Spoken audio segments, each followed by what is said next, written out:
윤석열 대통령이 조금 전부터 방한한 기시다 후미오 일본 총리와 정상회담을 진행하고 있습니다. 취임 후에 이번이 12번째 회담인데 두 정상은 앞으로의 협력 방안을 논의할 것으로 보입니다. 취재기자 연결합니다. 강희경 기자. 네, 용산 대통령실입니다. 네, 기시다 후미오 일본 총리가 오늘 오후 한국에 도착했는데요. 정상회담이 조금 전 시작됐다고요? 네, 윤석열 대통령과 기시다 후미오 일본 총리가 조금 전 3시 40분쯤 용산 대통령실에서 정상회담을 시작했습니다.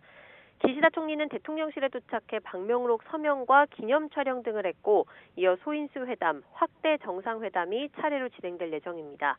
윤 대통령과 기시다 총리가 정상회담을 하는 건 이번이 12번째입니다. 그런 만큼 우선 두 정상은 그동안 11차례 정상회담을 통해 쌓아온 협력 성과를 되돌아볼 것으로 보입니다. 앞으로의 추가 협력 방안도 논의될 전망인데요. 앞서 대통령실은 기시다 총리가 퇴임을 앞두고 한일 셔틀 정상외교를 이어가고 임기 중 유종의미를 거두기 위해 양국의 발전 방향을 논의한다는 차원에서 방안을 적극 희망해왔다고 밝히기도 했습니다. 이어 양측이 한일 양자 협력은 물론 영내 협력과 글로벌 협력 발전 방향에 대해서도 논의할 예정이라고 덧붙였습니다. 앞서 일본 언론에서 보도된 대로 한일 정부가 제3국 유사 시 현지 자국민 대피에 상호 협력하는 방안 등이 논의될 가능성이 있습니다. 한미일 캠프 데이비드 정상회의 1년 만에 미국과 일본 정상이 바뀌게 된 상황이란 점도 눈여겨볼 대목인데요. 앞서 윤 대통령은 국정브리핑에서 한미일 캠프 데이비드 협력체제는 지도자 변경이 있다고 해서 바뀔 게 아니라고 강조했습니다. 또 가을에 신임 일본 총리가 취임할 텐데 어느 지도자가 국정을 맡든 한일 협력과 시너지가 계속 유지되도록 하자는 말을 하고 싶다고 밝히기도 했습니다. 그런 만큼 이번 회담에서 두 정상은 한미일 협력 관계가 앞으로도 연속성 있게 이어질 거라는 점을 강조할 거란 전망이 나옵니다. 지금까지 용산 대통령실에서 YTN 강희경입니다. 의료 대란 우려가 깊어지는 가운데 정치권이 여야 의정 협의체 구성에 공감대를 이루어서 사태 해결의 실마리를 찾을 수 있을지 주목됩니다. 국민의힘, 더불어민주당 모두 한 목소리를 내고 있는데 관련 논의에 속도가 붙을 것으로 예상됩니다. 국회 취재기자 연결합니다. 임성재 기자. 네, 국회입니다. 네, 정치권의 의정 갈등의 출구 전략을 찾는 그런 모습이라고요. 네, 국민의힘 한동훈 대표는 예정에 없던 브리핑을 열고 의대 증원의 합리적인 대안을 모색하는 여야 의정 협의체를 만들자고 밝혔습니다. 이는 앞서 민주당 박찬대 원내대표가 국회 교섭단체 대표연설에서 제안하기도 한 건데요. 한 대표는 의료 공백 장기화로 인한 국민 불안 해소와 지역 필수 의료 체계 개선을 위해 함께 머리를 맞대야 한다고 강조했습니다. 한 대표 발언 들어보겠습니다. 의료 현장의 진료 서비스를 정상화하면서 의료개혁이 국민의 도움이 되도록 효율적으로 진행될 수 있도록 협의하고 특히 야당도 책임 있는 분들이 협의체 필요성을 언급한 만큼 정부와 여야가 먼저 논의를 시작하고 의료계 참여도 호소한다고 강조했습니다. 대통령실도 한 대표의 제안에 긍정적이라고 밝힌 상황인데요. 추경호 원내대표 역시 정부와 당은 지금이라도 2026년도 의대 증원을 포함한 의료개혁 문제를 원점에서 논의할 수 있다며 의료계의 대화 복귀를 촉구했습니다. 민주당은 여야 의정 협의체 제안을 두고 물타기나 시간 끌기를 할 생각 말고 즉시 가동하자는 반응을 내놨습니다. 앞서 박찬대 원내대표가 제안한 협의체 구성에 국민의힘이 동의한 건 늦었지만 다행이란 겁니다. 특히 보건복지부 장차관 문책을 비롯한 윤석열 대통령의 대국민 사과를 요구하며 공세 수위를 끌어올렸습니다.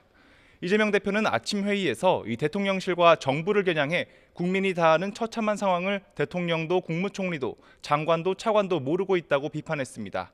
이 대표 발언 들어보겠습니다. 책임지라고 그런 권한을 주지 않았겠습니까? 책임지라고 그 자리 맡기지 않았겠습니까? 책임을 지지 못하고 있으니 사과하고 책임지기 위해서 노력해야 된다 말씀드립니다. 박찬대 원내대표도 대통령 주변에 벌거벗은 임금님으로 만드는 세력이 포진한 게 아닌지 의심이 간다며 책임자 문책을 촉구했습니다.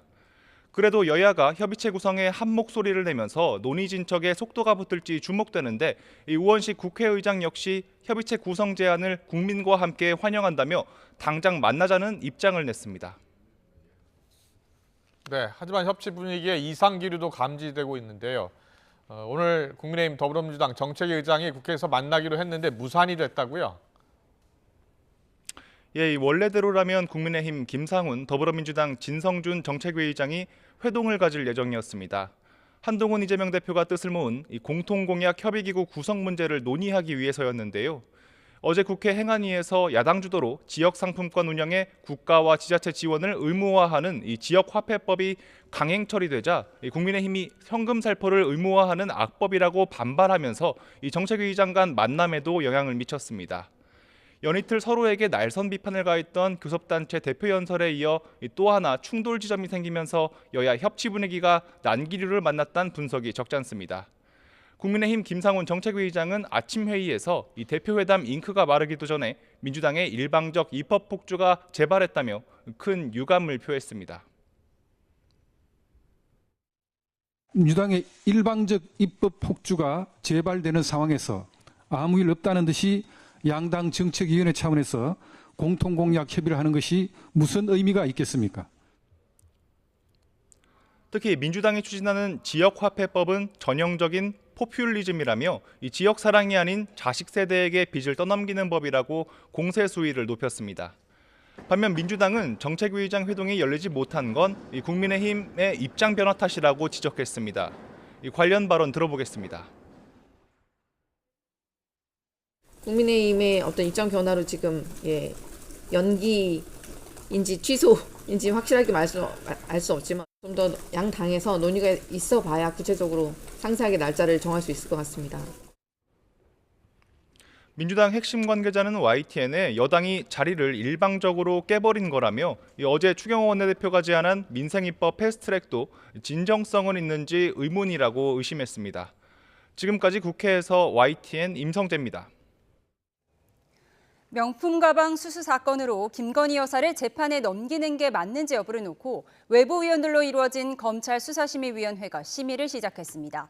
결론은 이르면 오늘 오후 늦게 나올 것으로 보이는데 어떤 방향이든 파장은 불가피해 보입니다. 현장 취재기자 연결해 자세히 들어보겠습니다. 홍민기 기자.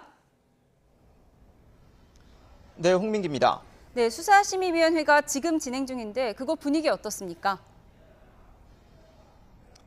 네, 조금 전 오후 2시부터 이곳 대검찰청 청사 15층 회의실에서 현재 2시간 가까이 회의가 진행되고 있습니다.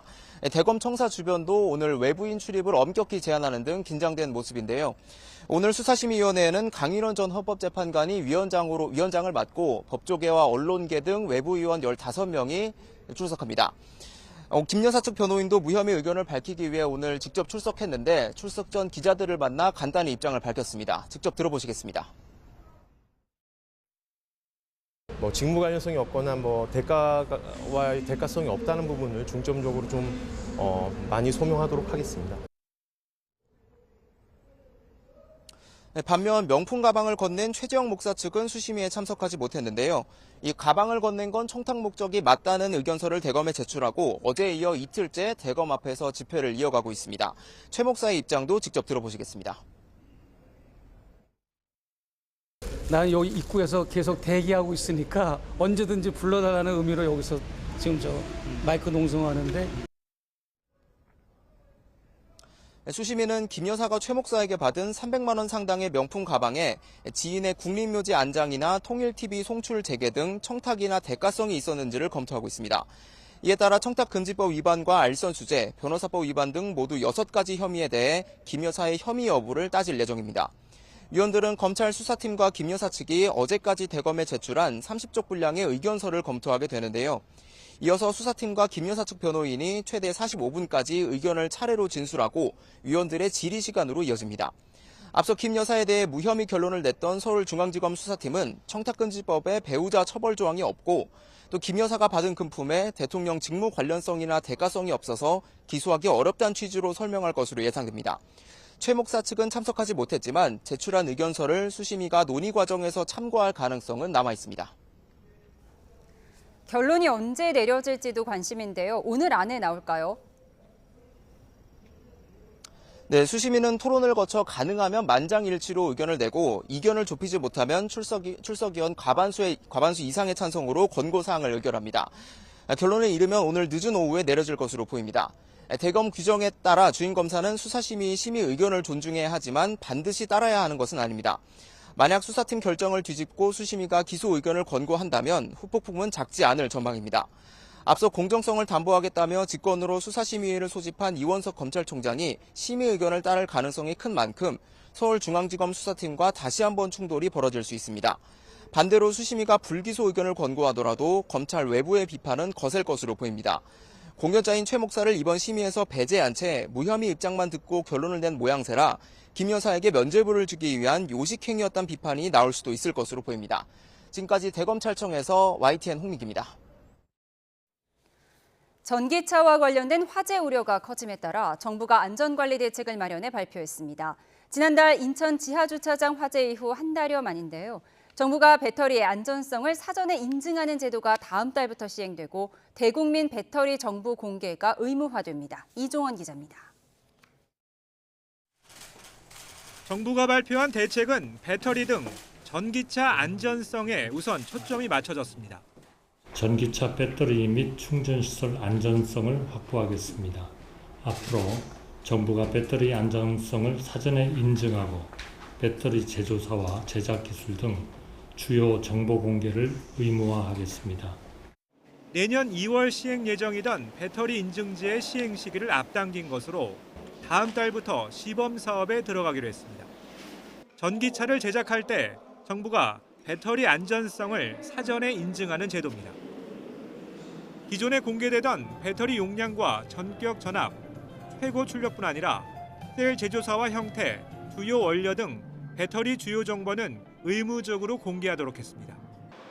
전기차 제작사와 충전 사업자의 책임보험 가입을 확대해 전기차 화재로 인한 소비자 보호 조치를 강화하는 방안도 담겼습니다. 배터리 안전을 실시간 진단하는 시스템인 BMS 기능을 개선해 사용을 활성화하고 충전량을 제어할 수 있는 스마트 제어 충전기 보급도 확대됩니다. 정부는 BMS의 배터리 위험도에 대한 표준을 올해 안으로 마련하고 내년 상반기부터는 정보 제공 동의 차량을 대상으로 화재 위험 정보가 제작사와 차주뿐만 아니라 소방 당국에도 통보될 수 있는 시범 사업을 추진하겠습니다. 소방 장비 확충과 배터리 위험성을 낮추는 기술 개발에도 나서고 지하주차장 스프링클러 관련 제도도 손보기로 했습니다. 다만 앞서 거론된 전기차 충전시설 위치 변경 방안은 추가 검토를 거치기로 했습니다. 정부는 관련 법령과 제도 개선을 조속히 추진하고 추가로 필요한 사항은 관련 TF에서 올해 말까지 논의를 이어갈 예정입니다. YTN 이종원입니다.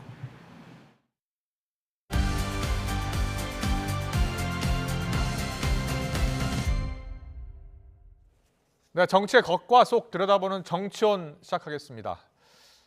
지난달에는 전원책 변호사와 함께했고 오늘은 우상호 전 민주당 의원과 함께하겠습니다. 어서 오십시오. 네, 안녕하십니까. 안녕하세요. 오랜만입니다. 네. 예, 요새도 열심히 농사 짓고 계시다고. 네, 일주일에 하루 이틀씩은 꼭 가서 예.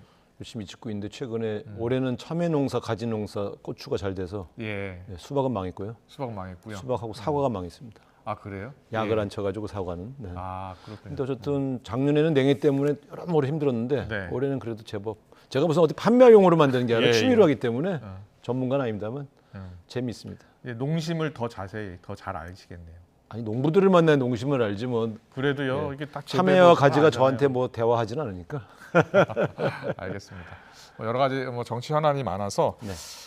하나하나 여쭤보겠습니다. 의대 증원 문제 지금 여야 의정 협의체 한동훈 대표가 또 제안했고 어제 또 박찬대 원내대표가 제안하기도 했고요. 속도를 좀 내는 것 같아요. 이 문제에 대해서 정치적으로 문제를 풀어보자라는 네. 해법을 여야 정치 지도자들이 합의하고 네.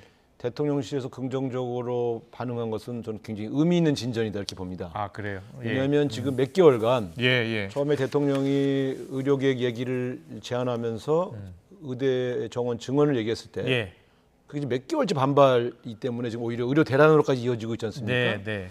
추석을 앞두고 해결의 실마리를 찾을 수 있는 어떤 기구, 그 방법들이 합의됐다는 것은 저는 상당히 희망적으로 봅니다. 그래서 물론 남은 과제는 이렇게 한다고 해서 과연 의료계의 다양한 이해관계를 해결할 수 있겠느냐. 그러니까요. 그러나 사회적 갈등을 해결하기 위한 정치적 기제가 작동하기 시작했다. 아, 그래요? 이건 의미가 있습니다. 그래서 저는 이제 바라건대 예.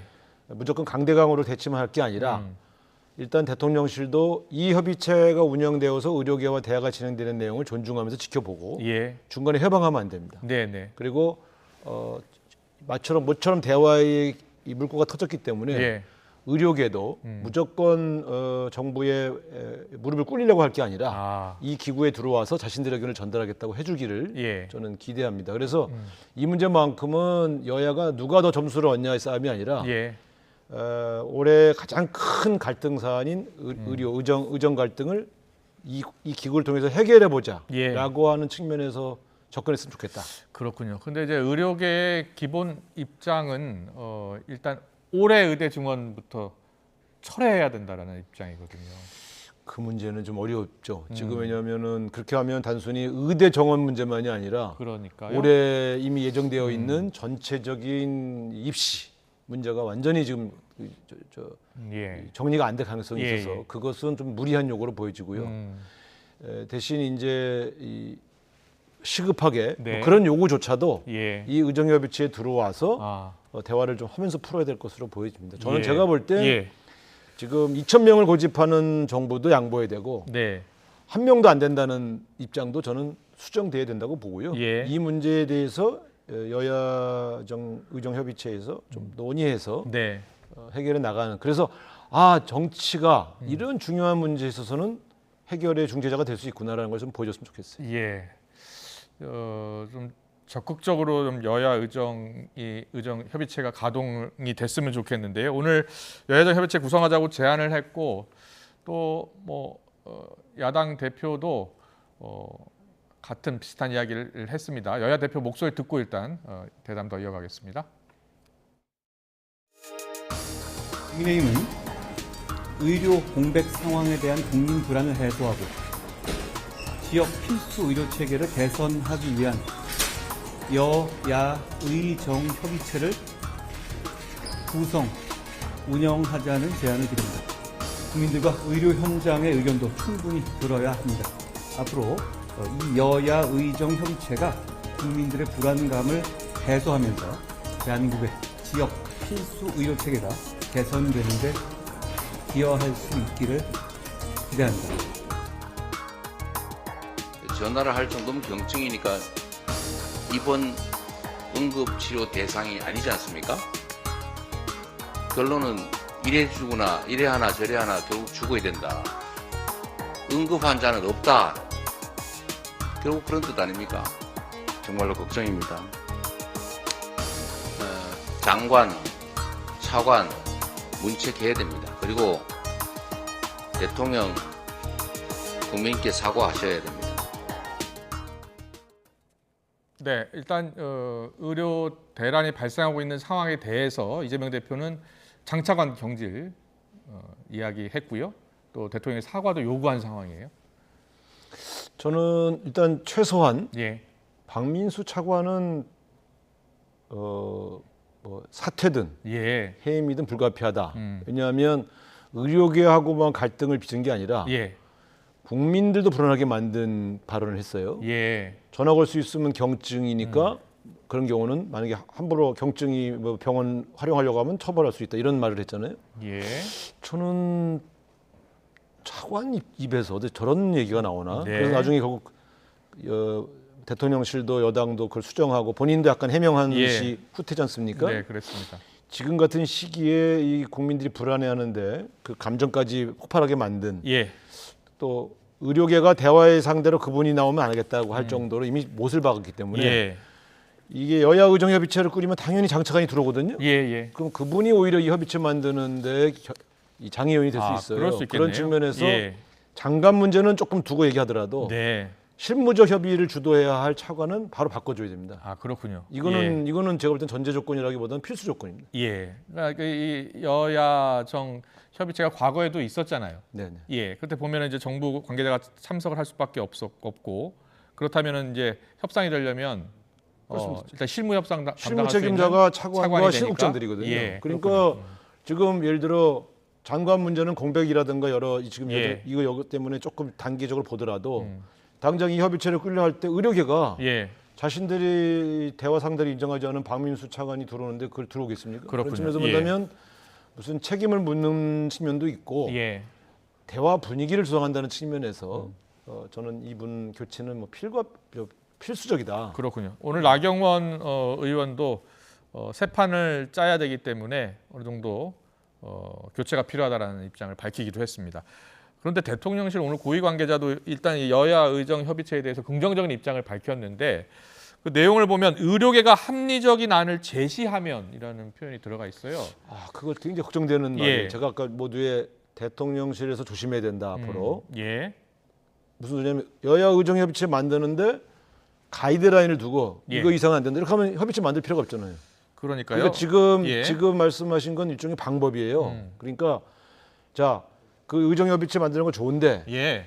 의료계 너희들 단일안을 가져와라 이 소리 아닙니까? 네. 그러면 여자 의정 협의체 만들기 전에 의료 내부의 협의체가 먼저 만들어져야죠. 예. 그 불가능합니다. 그러면 정치권이 사실은 의료계 내 다양한 의견도 절충해 줘야 되거든요. 지금은. 그렇군요. 근데 의료계 너희들끼리 합의해 오면 예. 그때 이 여야 의정 협의체의 논의를 존중하겠다. 이렇게 얘기하는 건 조건이 붙은 거기 때문에 예. 이러면 여자 의정 협의체가 정상적으로 운영될 수가 없어요. 그래서 당분간은 예. 대통령실은 여야 의정 협의체를 만드는 것에 대해서 긍정적으로 얘기하면서 네. 잠깐 입장을 밝히지 않는 게 좋습니다. 그렇군요. 그런데 이제 저기서 또 긍정적인 측면은 원점에서 논의할 수 있다. 2026학년도 의대 정원에 대해서도 언제든 논의 가능하다. 또 저 부분에 또 방점을 찍으면 일단 여야 의정 협의체 구성에 긍정적이게 입장을 밝힌 배경이 또 읽혀요. 예.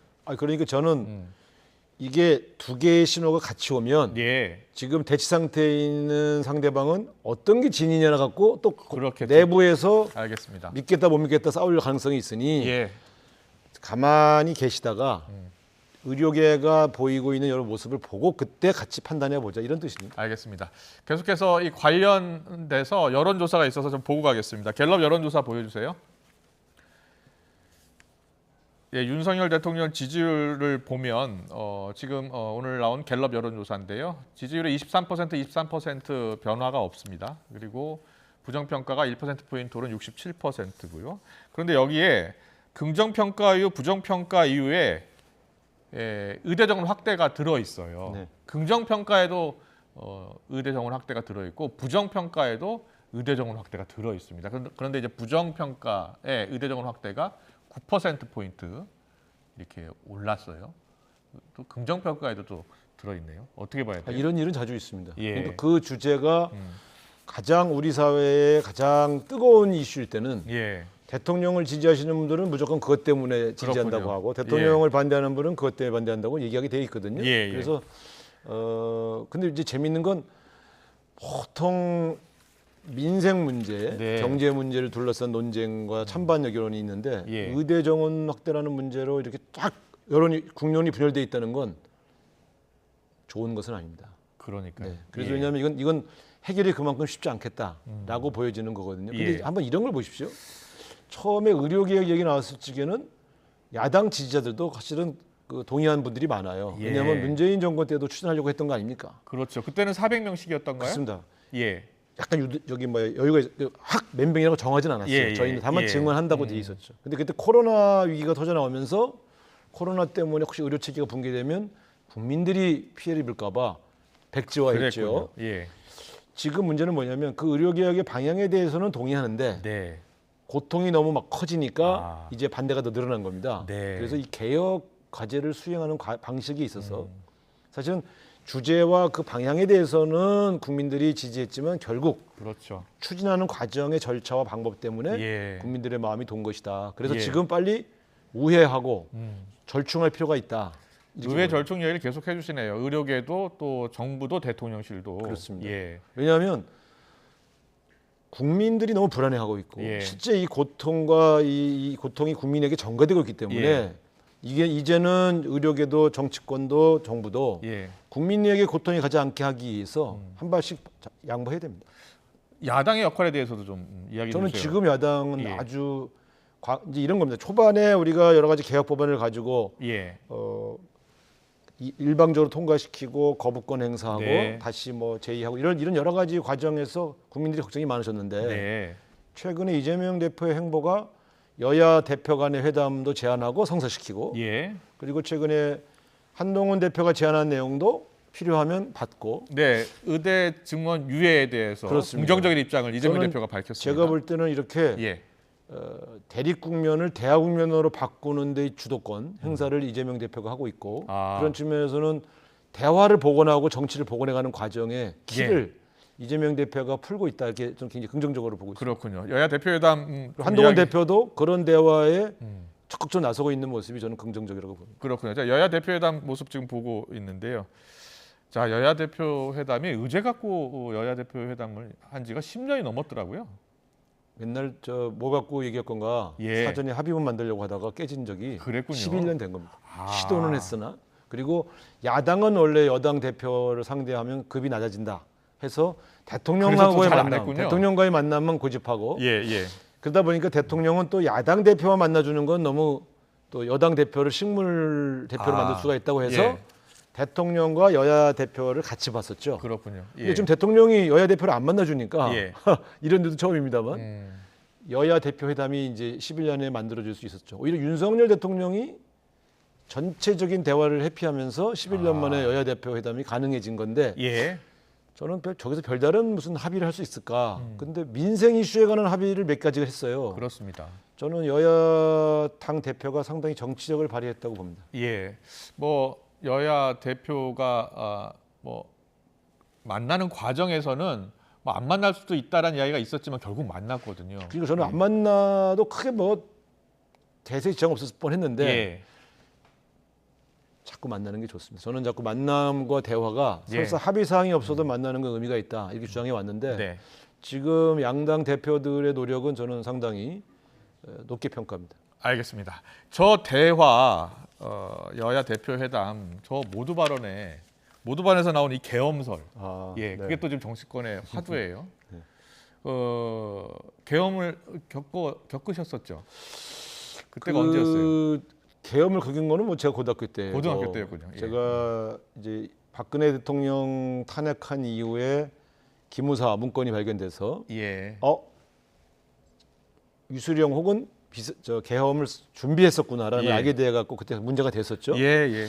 당시에 조현천 기무사령관이 해외로 도피하기도 하고 지금은 이제 흡입이 됐습니다만 아마 야당의 입장에서는 당시에 국가적인 병거나 위기 사항이 있을 때에 군이 서울에 진저거나 전국적인 비상계엄을 선포할 수 있다고 검토했다는 사안, 일반적인 일반론적 지원이 아니라 구체적으로 준비한 사안들에 대한 경험이 있어서 그런 계엄 비슷한 얘기가 나오면 긴장하는 거예요. 그래서 저는 지금 우리 당에 일정한 제보가 들어왔다고 들었습니다만 그 제보가 사실인지 아닌지를 확인할 수 있는 방법이 없지 않습니까? 워낙 은밀하게 진행되는 거라서 그래서 공개적으로 대표와 지도부들이 경고성 문제 제기를 했고 대통령실에서 아니라고 부인을 했으니까 그렇다면 이제 이 문제는 사실은 이제 종료된 사안이다 이렇게 생각합니다. 김민석 최고위원은 토론하자라고 지금 제안을 한 상황이에요. 토론할 정도의 얘기는 아닌 걸로 보입니다. 왜냐하면 뭐 의심한다와 그런 적 없다로 다툴 수밖에 없는 토론인데 이게 무슨 노선과 가치의 토론이 아니지 않습니까? 그 사실이냐 아니냐를 확인하기가 토론으로 확인할 수 있는 사안은 아니다 이렇게 보여집니다.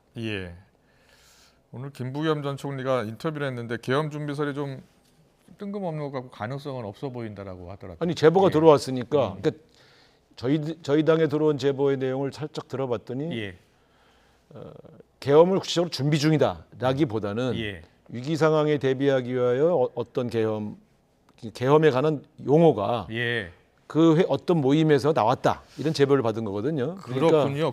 그 김용현 국방장관 후보자가 육군 특수전사령관, 국군 방첩사령관, 수도방위사령관 이 세 명과 만난 것에 대해서 이제 해명하라고 지금 야당이 요구하고 있거든요. 그 자리에서 이 비슷한 발언이 어떤 취지였는지 모르지만 나왔다는 제보를 받은 거예요. 그렇군요. 어떤 발언인지는 잘 모르시고. 네, 그건 제가 제보 받은 게 아니니까. 들으신 것 같은데. 아닙니다. 그래서 제가 볼 때는 그러니까 야당 입장에서는 이 진위를 확인하기가 어려우다 보니까 워낙 은밀한 모처에서 몇몇 사람이 모여서 나눈 얘기이기 때문에 그러면 야당 입장에서는 그저 최악의 상황을 예상해서 경고할 수 있는 겁니다. 그런데 이걸 가지고 진위 공방으로 갈 필요는 없다. 왜냐하면 정부가 공식적으로 부인했으니까 예. 그럼 야당도 여기서 끝내고 대통령실과 여기도 끝내는 게 좋다. 왜냐하면 이걸 자꾸 길게 얘기하면 예. 국민들이 불안해합니다. 그렇기 때문에 저희가 사실 확인을 해보려고 했던 거고 예.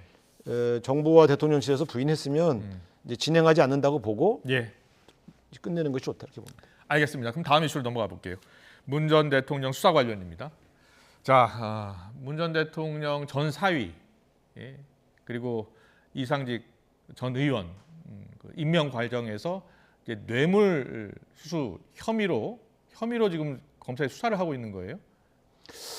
저는 이 사안의 전제 조건이 매우 잘못했다고 봐요. 예. 굉장히 저는 문재인 대통령과 전 정권 관계자들이 대단히 모욕적으로 느낄 겁니다. 예. 자, 그럼 이렇게 해봅시다. 만약에 특정 공기업의 자리를 주면서 예.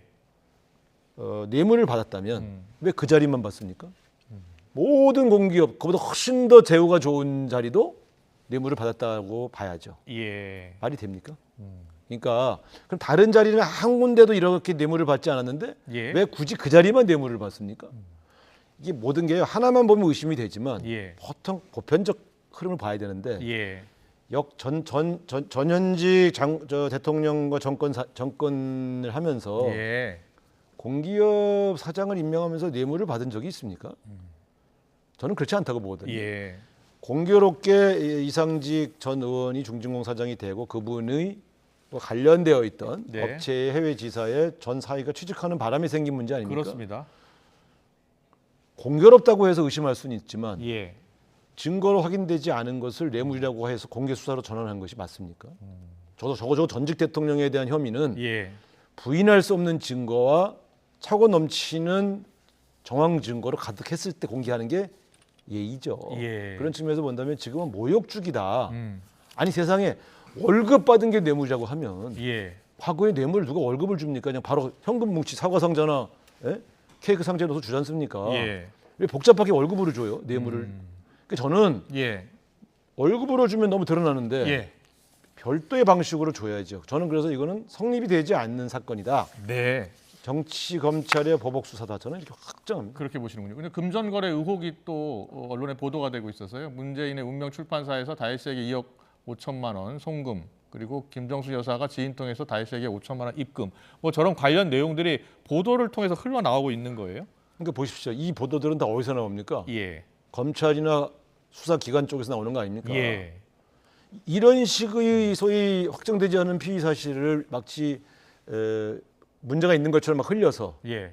모욕을 주어서 비극을 만들었던 게 바로 논두렁식의 보도가 그런 거 아닙니까? 예. 그때 얼마나 많은 언론이 반성했고 얼마나 많은 그때 검찰의 이인규 전 중수부장이 자기가 한 게 아니다. 예. 국정원이 한 거다라고 회피했는데 다시 또 그 버릇이 살아난 거 아닙니까? 그러니까 언제 근절되냐 이거예요. 이런 행태가. 예. 그래서 제가 볼 땐 차고 넘치는 증거를 가지고 분명하게 해라. 예. 예. 그러니까 과거에 보시면 뇌물이라고 하는 것은 되게 은밀한 방식으로 드러나지 않게 전달되고 예. 그것이 또 그에 대한 대가가 분명히 성립할 때 주장하는 거 아닙니까? 예. 그래서 저는 이 시점에 이런 방식으로 진행하고 있는 것은 국면 전환용으로 예. 또 전직 대통령을 모욕 주고 있다. 이게 노무현 대통령 수사 때 꼭 이런 상황에서 진행됐거든요. 예. 저희는 그걸 연상할 수밖에 없는 조건이고요.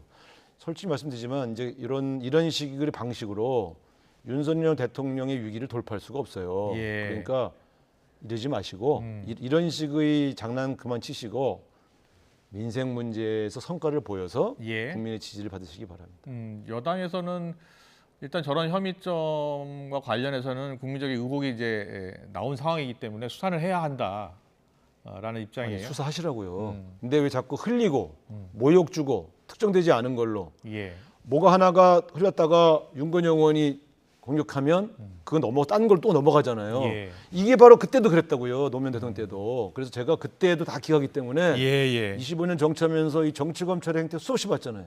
예. 그것 때문에 중수부도 폐지했었고 피의사실 공표제도 만들었고 다 했는데 오히려 검찰이 법을 어기지 않습니까? 그리고 국민에게 사과하고 맹세했던 거 좀 어기고 있잖아요. 이러시면 안 돼요. 그래서 저는 이렇게 하면 결과적으로요. 보복이 보복을 부르잖아요. 이렇게 해놓고 윤석열 대통령 퇴임하신 이후에 어떻게 하시려고 그러세요? 이런 방식으로 월급 내는 거 쉬운 일입니다. 그러니까 예. 이러지 마시고 예. 제대로 정치를 작동합시다. 저는 지금 이렇게 말씀드립니다. 보니까 민주당에서는 김영진 의원이 이 전 정권 탄압 대책위원회 위원장이 됐더라고요. 그러니까 이분이 이제 이재명 대표의 가장 뭐랄까요 핵심 인물 중에 한 분으로 예. 보이지 않습니까? 윤건영 의원이 될 거라고 대부분 생각했었는데. 그러니까 이건 오히려 이재명 대표가 의지를 갖고 하는 것을 단순히 문재인 대통령이 하는 방어를 문재인 대통령의 오른팔 출신이 해라. 예. 그러면 약간 발을 띄는 것 같잖아요. 그러니까 김영진 의원은 이재명 대표의 사람이니까 예. 오히려 이재명 대표의 복심 있는 사람이 이 문제에 대응하겠다. 이건 아주 보기 좋은 모습인 것 같고요. 네, 그래서 조만간 이제 평산마을도 가시고 예. 여러 대화하실 텐데 이거는 이렇게 보시면 돼요. 이재명 대표와 문재인 대통령 측이 힘을 합해서 대응하겠다라고 하는 의사를 보인 것이다. 그렇군요. 그렇습니다. 예, 알겠습니다. 이번 주에 이제 문재인 전 대통령 예방하러 가기 때문에 어떤 이야기들 주고받을지 궁금해요. 뭐 이런 윤석열 대통령의 문제에 대해서는 공동 대응하는 것이 확실해진 것이죠. 예. 그러니까 저는 왜 이런 바보 같은 짓을 해서 지난 총선 때 사실은 양대 세력이 약간의 균열도 있었고 감정도 약간 멀어졌었는데 예. 오히려 문재인 대통령을 치면서 민주당 내의 양대 큰 세력이 지금 힘을 합하고 있지 않습니까? 예. 바보 같은 짓을 한 거죠, 윤석열 대통령 측에서.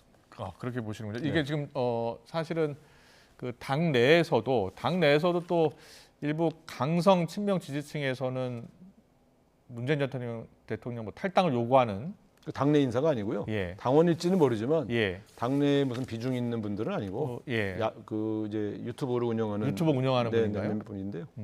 당내의 국회의원이거나 무슨 의미 있는 세력에서 그런 분들은 없죠. 없죠. 예. 네. 당내 유튜브 세력 이재명 대표가 되게 우려를 표시했더라고요. 경고도 하고 호소됐지 예. 않습니까? 그래서 제가 볼 땐 이제 이분들이 과거 문재인 대통령 때문에 윤석열 대통령이 된 거 아니냐라는 예. 소위 책임론을 주장한 분들이 있어요. 그 연장에서 얘기하고 있는 것인데 지금 그 주장을 공개적으로 하는 분들은 거의 없고 예. 일부 유튜버와 그 지지자 일부가 하시는데 이재명 대표의 호소에 귀를 기울여 주시기 바랍니다. 알겠습니다. 계속해서 김건희 여사 수사심의위원회, 검찰 수사심의위원회가 지금 오늘 소집이 돼가지고 열리고 있어요. 수사심의위원회는 이제 외부 인사 15명이 같이 이제 의견을 모으는 과정인 거잖아요. 네. 검찰 수사심의위원회. 거기서 이제 기소 여부에 대한 이야기도 할 것이고요. 어떻게 보셨어요? 그러니까 원래 수사심의위원회라는 것을 만든 이유는 검찰이 결정할 수도 있지만 예. 검찰이 최종 결정을 내리기 이전에 뭔가 다양한 전문가와 외부 그렇습니다. 여론을 보니까 들어보겠다는 법조계 언론계 인사들이에요. 보니까 적어도 예. 김건희 여사의 명품 가방 문제는 워낙 논란이 많은 사안이고 예. 검찰이 어떤 결정을 내려도 논란이 많을 수밖에 없는 사안이기 때문에 예. 수사심의의 의견을 들어보겠다고 결정하신 건데 그 결정은 잘했다고 봐요. 예. 그런데 이제 결정이 이원석 검찰총장이 그렇습니다. 수사심의위원회에서 한 번 더 받아봐야겠다라고 그거는 한 이원석 거잖아요. 예. 검찰총장이 잘한 거예요. 예. 그런데 저 수사심의위원회가 어떤 결정을 내리느냐 이걸 좀 지켜봐야 되겠습니다만 예. 저는 이 사안에 대해서는 좀 끊임없는 논란이기 때문에 네. 그리고 가방을 받은 것이 사실 아닙니까? 예. 그러니까 법리 문제에 대한 공방이 있고 논란이 있다면 예. 그거는 전 최종적으로 법원의 판단을 들어보는 게 맞다고 봅니다. 예. 그렇게 해야 국민적 논란이 정리되지 이 각각의 영역에서 최종적인 결론을 내릴 수 없는 진영의 논란은 주장은 해결되지 않는다. 그런 측면에서는 예. 수사심의위원회가 기소를 결정해주고 검찰이 그 의견을 받아들여서 기소를 하고 예. 재판부에서 이 문제를 다뤄보는 것이 저는 이 논란을 중단시키는 데 도움이 된다고 봅니다. 그렇군요. 저 서울중앙지검에서는 지금 이제 그 명품백 가방 수수를 놓고서 접견을 위한 수단 또는 감사 표시로 판단을 하고 있고요. 또 최영 목사 측에서는 김건희 여사가 여러 차례 청탁을 받은 뒤에 명품 가방 선물을 받았다라는 주장이에요. 그래서 지금 수사심의위원회 학계와 언론계 법조계 검찰 외부에서 무작위로 선정된 외부 인원 15명이 지금 참석을 해서 결론을 낼 예정입니다. 오늘 좀 밤 늦게 결론이 나올 것 같아요. 어떤 결론이 나오든 파장이 예상되거든요. 그렇죠. 예. 그런데 저는 이제 권력자들, 예. 예를 들면 국회의원, 또 장차관, 고위공직자들 예. 이분들이 과거에 뭐 청탁을 받았거나 뇌물을 받았을 때 인정한 사람이 있습니까? 그러니까 받은 사람이 인정했냐 안 했냐를 가지고 이 기소 여부를 결정한 적이 없고요. 예. 공여한 사람, 돈을 줬거나 선물을 준 사람이 나는 이런 의도라고 줬다. 그럼 대부분 기소했어요. 예. 왜냐하면 당사자는 털떡 찌면서 나는 그런 청탁을 받은 적이 없다고 주장할 텐데 왜 인정하는 순간 뇌물죄로 처벌받으니까 예. 준 사람이 나는 분명히 줬다. 그리고 나는 얼마를 줬다. 어떤 자리에서 어떤 목적으로 줬고 그때 이런 청탁을 했다고 얘기하면 대체로 그 주장의 일관성이 있으면 예. 대법원에서까지 유죄가 인정되어 왔습니다. 예. 대한민국 정치인을 상대로 한 대부분의 뇌물 사건은 그렇게 인정되어 왔어요. 예. 그런데 왜 유독 김건희 여사 문제만 준 사람이 청탁을 했다는데 왜 옆에 있는 사람들이 아니 그 사람이 청탁한 게 아니야. 난 청탁했어 이거. 예. 그렇게 얘기할 수 있습니까? 저는 이 사안이 아주 희한한 사건이에요. 예. 앞으로 이렇게 얘기하면 앞으로 저도 청탁 받고 돈 예. 받고 난 청탁 안 받다 그러면 되죠. 수사심의위원회에서 만약 예상과 다른 결과가 나오면 어떻게 해요? 뭐 할 수 없죠. 제가 뭐 어떻게 그 이상의 절차를 밟을 수는 없지 않습니까? 그런데 저는 지금까지 진행되었던 고위공직자의 뇌물 혹은 청탁 관련 판단들은 주로 공유한 사람이 일관되게 주장하면 유죄로 판정돼 왔다는 대법원 판례를 무시하시면 안 됩니다. 여기 법리를 어떻게 정의하냐? 뭐 대통령 영부인의 지위가 법적으로 있냐 없냐 이런 얘기는요. 제가 볼 때 말이 안 되는 얘기입니다. 네. 자, 수사심의위원회 최종 결과는 오늘 밤늦게 나올 것 같습니다. 정치적 파장이 예상이 되는데요. YTN이 속보를 또 전해드리겠습니다. 그리고 이제 어제 나온 내용 중에 하나인데 김 여사 그 관련 공천 개입 의혹이요. 대통령실에서 이제 즉각 입장이 나왔고 이 사안에 대해서는 어떻게 보고 계세요? 뭐 아니 땐 굴뚝이 연기가 나겠습니까? 그렇게 보시는가요? 그러니까 이런 거죠. 적어도 김영선 전 의원과 김건희 여사 사이에 정확하게 누가 먼저 접촉을 했고 또 어떤 내용이 오갔는지에 대해서 특정할 수는 없지만 어쨌든 이 텔레그램을 봤다는 사람과 그게 또 복수의 관계자들이 언론인에게 확인해 줬다는 거 아닙니까? 당사자들은 펄쩍 뛰고 있지만 제가 볼 때 펄쩍 뛰는 것은 예를 들면 방법이나 다루었던 내용의 수준이 그런 게 아니라는 인식을 근저에 깔고 부인하고 있는 것이지 최소한의 뭐랄까요 공감대라든가 무슨 대화가 오간 사실은 저는 인정될 거로 보여지고요. 왜냐하면 첫 번째 공천을 받지 못했지만 공천 받지 못했죠. 김영선 전 의원이 자기가 현역으로 있는 지역에서 다른 지역으로 옮긴단 말이죠. 저도 국회의원을 4번 했고 선거를 6번 뛴 사람인데 외부의 압력이나 또 내가 여기서 공천받기 어렵겠다거나 그런 판단이 없이 현역 의원으로 있는 지역구를 옮긴다는 건 불가능합니다. 창원에서 이제 김해로 옮겼다는 그렇습니다. 거예요? 그건 불가능합니다. 다만 지금 대통령실과 당은 김해에서 결과적으로는 공천을 받지 못했지 않았느냐 라는 결과론을 얘기하는데 저는 그 결과론보단 창원에서 김해로 지역구를 옮겼다는 그 사실이 더 결과다라고 봐요. 그래서 아니 예를 들면 제가 서대문 갑구에서 국회의원을 하고 있다가 갑자기 다른 지역으로 왜 옮깁니까? 제 마음속에서는 여기서 공천 받으면 난 또 될 수 있다라는 확신이 있을 거 아니에요. 근데 그걸 왜 옮기냐고요? 내가 뭔가 더 어려운 지역으로 하기엔 결단을 내렸다. 제가 볼 땐 그거는 우상호처럼 그냥 불출마 선언하는 게 맞아요. 지역을 옮긴다는 건 정치를 더 하겠다는 뜻인데 창원 의창에서 계속 하셔도 될 분이 왜 옮기겠습니까? 이런 경우는 당신이 창원에서 계속 한다고 그러면 공천을 줄 수 없으니 자리 옮겨라. 그러면 공천에 개입을 했다면 나경원 의원이 오늘 페이스북에 올렸는데 공천에 개입했다면은 최소한 경선이라도 할 수 있었는데 경선도 못하고 컷오프 시킨 건 어떤 이유 때문에? 그러니까 이런 거죠. 여사는 다른 지역으로 옮긴다면 내가 말을 건네줄 수 있다는 정도의 의사 표시를 했을 수는 있는데 혹은 김해로 가라는 요청이 왔는데 그 보도는 김해로 적혀 있던데. 그러니까 김해로 가라고 하는데 그런 여사님 생각은 어떠냐라고 물어볼 수 있죠. 그러니까 제가 내용을 특정할 수 없다는 건 저는 규정적으로 갈 의사가 없는 김영선 전 의원에게 여사가 당신 김해로 가셔라고 지시하듯이 얘기했을 가능성은 없어요. 지금 나경원 의원이나 이준석 대표가 말씀하시는 건 그렇게까지 특정해서 강요했겠냐. 저도 그랬을 리는 없다고 봅니다. 그런 관여는 아니고 저는 자문을 받는 과정에서 생긴 일인 것 같다라는 느낌이 들고요.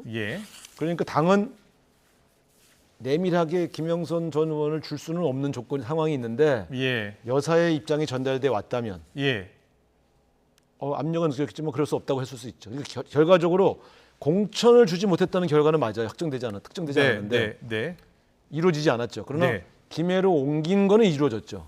저는 이랬을 수 있다고 봐요. 그렇군요. 나경원 의원은 이야기는 지금 뭐 이게 공천 절차를 야당이 모를 리가 없는데 이게 기승전 김건희 특검을 외치는 목적 결국은 대통령 탄핵 빌드업 아니냐라고 또. 이건 대통령 탄핵과는 무관하고요. 제가 볼 때는 김건희 여사가 개입했다는 의혹을 좀 야당이 먼저 터뜨린 게 아니잖아요. 여당 의원과 여당 의원이라고 적혀 있었나요? 그뭐 매체 A 의원, B 의원 이렇게 적혀 있더라고요. 그게 여당 의원이죠. 김영선 의원과 대통령 영부 인사의 오가 텔레그램을 봤다는 거 아닙니까? 야당 의원이 그걸 어떻게 봅니까? 그런 측면에서 본다면 저는 여러 측면에서 보면 야당이 먼저 이 문제를 뭐 음모적으로 제기한 게 아니기 때문에 그쪽 내부에서 터져나온 거니까 지금 수습하고 있는 거 아니에요? 근데 저는 아니 땐 굴뚝이 연기 날 리가 없다. 그런데 정확하게는 이게 뭐 김건희 추측컨대 공천의 여러 가지 로직으로 보면 김건희 여사가 먼저 전화해서 김영선 의원에게 지시하듯이 했을 가능성은 없다. 그런 측면에서 김영선 의원이 사실이 아니라고 말하는 것은 그런 걸 거예요. 그런데 결과적으로는 지역구를 옮긴 결정은 자기가 한 거죠. 결과적으로. 근데 지역구를 옮기는 과정의 판단에 개입했다면 그것도 개입이죠. 저는 그런 측면의 공천 개입은 있었다고 봐요. 알겠습니다. 관련해서는 이제 개혁신당 쪽에도 같은 제보가 들어왔었다고 하더라고요. 또 이준석 의원이 이게 완결성이 떨어진다라고 봤다는 겁니다. 그래서 라디오 인터뷰에서 그렇게 이야기를 해서요. 알겠습니다. 마지막 질문을 하나 드릴게요. 추석이 이제 열흘도 안 남았는데 윤 대통령 추석 선물 수령 공개적으로 거부하는 의원들이 나오고 있나 봐요. 사진도 찍어서 올리고요. 어떻게 보세요? 저는 이제 정치가 우리가 담론의 영역에서 서로 경쟁하고 대립하고 서로 다투는 것은 정치에서 있을 수 있는 일이지만 선물을 거부하고 뭐 이런 것을 마치 선명한 야당성인 것처럼 얘기하는 것은 조금 과한 거 아닌가 이런 생각이 들어요. 그럼 앞으로 우리 정권이 들어섰다고 쳐서 우리가 대통령이 야당 의원에게 선물을 보냈는데 거부하면 기분 좋겠습니까? 선물은 선물을 받으시고 그러나 윤석열 대통령이 잘못하는 것에 대해서 야당 의원으로 따끔하게 질책하고 견제하는 것은 또 야당 의원의 역할입니다만 너무 약간 좀 협량화되고 있는 게 아닌가, 편협해지고 있다 이런 느낌이 좀 듭니다. 네, 알겠습니다. 여러 정치 현안 들어봤습니다. 지난달에는 전원책 변호사와 함께했고요. 앞으로 이제 한 달에 한 번에서 두 번 정도 모시려고 합니다. 잘 들었습니다. 네, 우상호 전 민주당 의원과 함께했습니다. 고맙습니다. 감사합니다.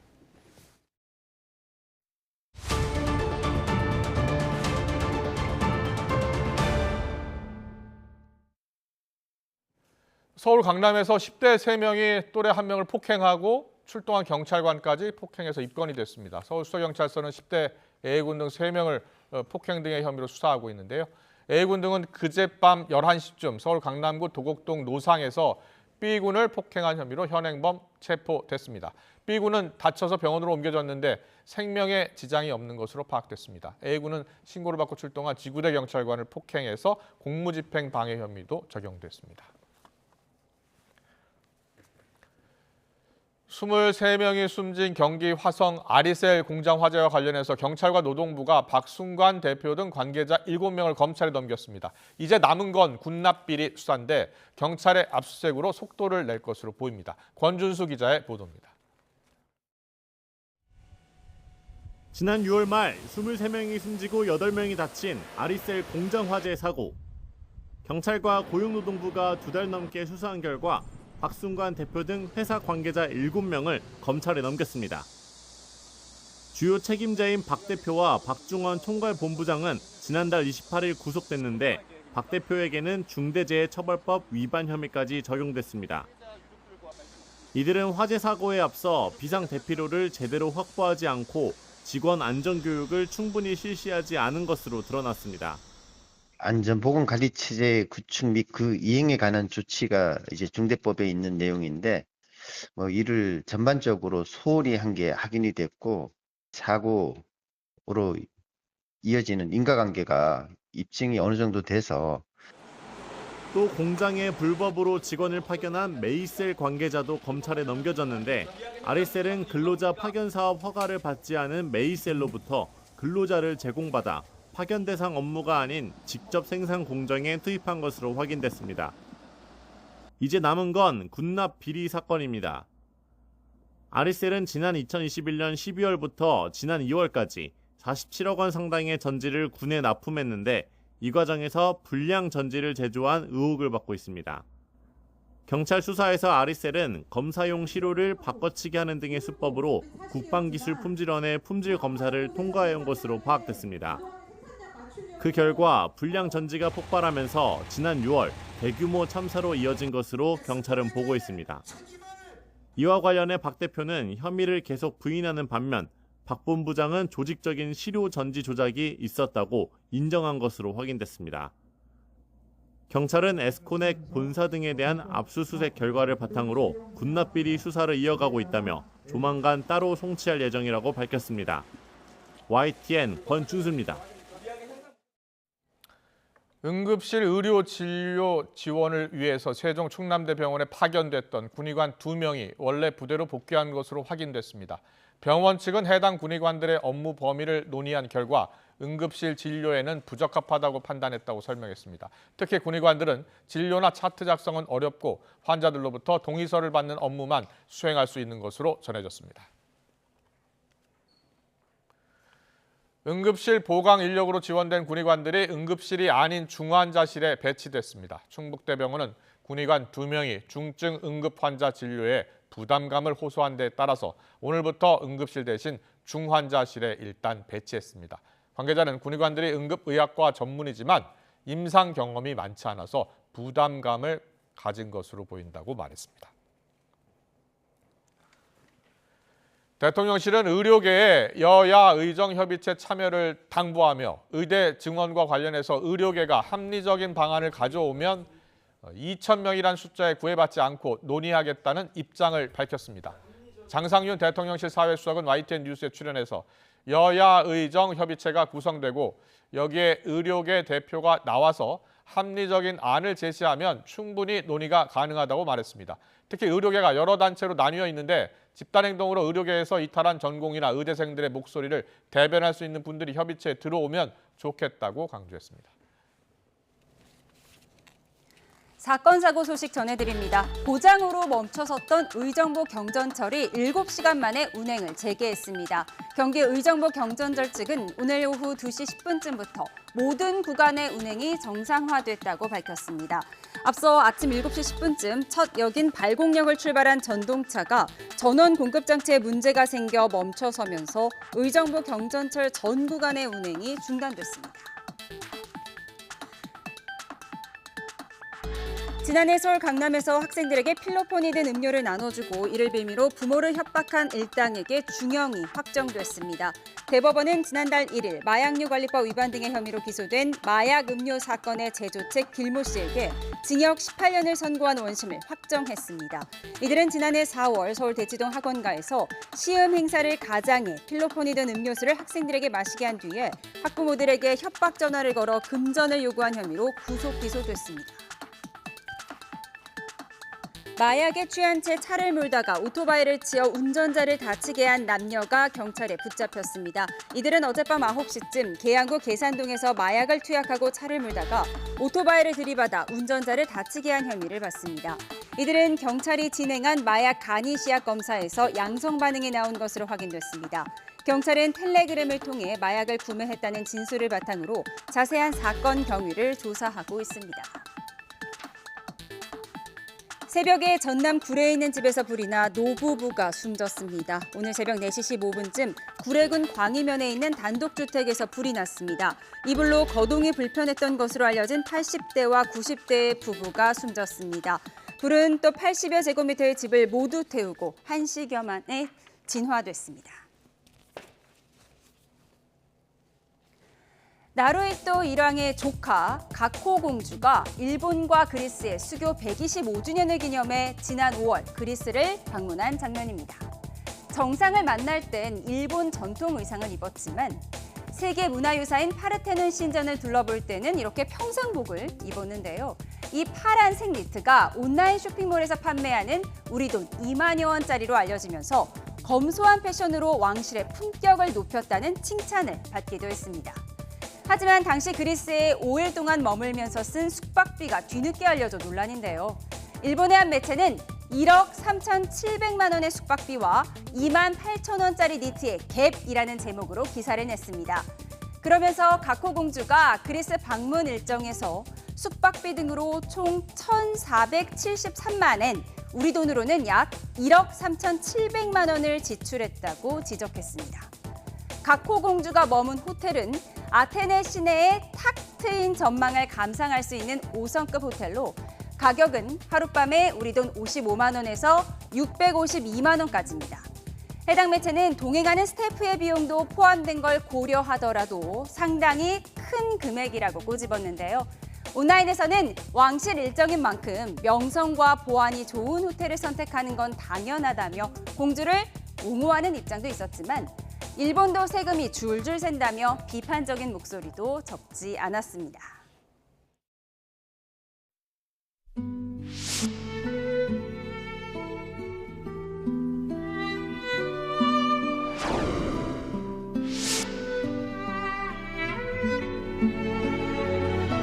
대단하지 맛있었습니까?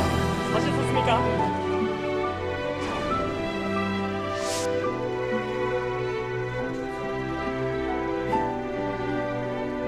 그간 얼어붙은 양국 관계로 인해 양국 국민들께서 직간접적으로 피해를 입어왔다는 데 공감하고 한일 관계를 조속히 회복 발전시켜 나아가자는 데 뜻을 같이 하였습니다.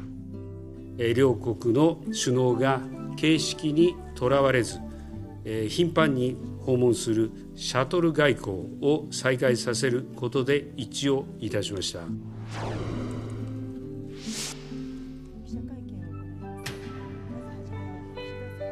来年は日韓国交正常化60年の節目の年、日韓関係の正常化を一層確かなものとしなければなりませんし、